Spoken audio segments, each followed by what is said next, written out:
Hello friends, welcome back to our channel. இப்போ நம்ம சேனலில் நம்ம வீட்டில் எப்படி முட்டை கிரேவி டேஸ்டியாக பண்ணலான்னு பார்க்க போகிறோம்.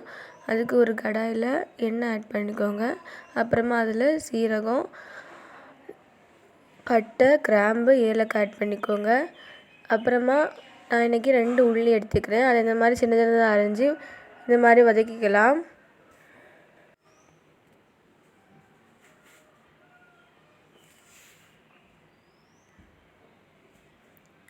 அப்புறமா அதில் கொஞ்சமாக உப்பு ஆட் பண்ணிக்கோங்க.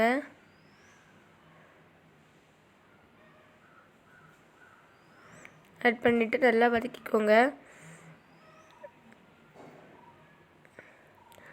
அப்புறமா மிக்ஸி ஜார் எடுத்து அதில் 2 தக்காளி போட்டு, அப்புறமா ஒரு பச்சை மிளகு, அடுத்து ஒரு கைப்பிடி அளவு கொத்தமல்லி, இவ்வளோத்தையும் ஆட் பண்ணி நல்லா ஃபைன் பேஸ்ட்டாக அரைச்சி எடுக்கலாம்.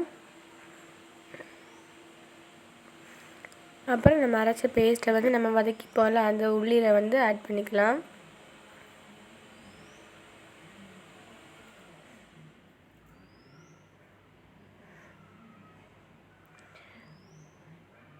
அப்புறமா இதில் மிளகு பொடி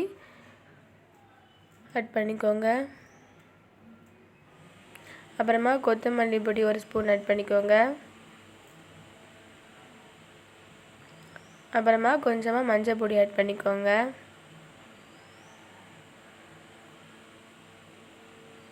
அப்புறமா இஞ்சி பூண்டு பேஸ்ட் ஆட் பண்ணிக்கலாம்.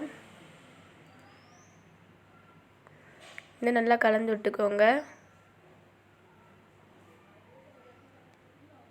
தேவையான அளவு உப்பு ஆட் பண்ணிக்கோங்க. கொஞ்சமாக நல்ல மிளகு பொடி ஆட் பண்ணிக்கோங்க. அப்புறமா இதை நம்ம நல்லா கொதிக்க விடலாம். அப்புறமா வேக வச்ச முட்டையை எடுத்து நம்ம இதில் போட்டுக்கலாம். ரெடி ஆகிட்டு நம்ம முட்டை கிரேவி. இந்த வீடியோ உங்களுக்கு பிடிச்சிருந்தா லைக் பண்ணுங்கள், ஷேர் பண்ணுங்கள், கமெண்ட் பண்ணுங்கள், சப்ஸ்கிரைப் பண்ணுங்கள். தேங்க்யூ.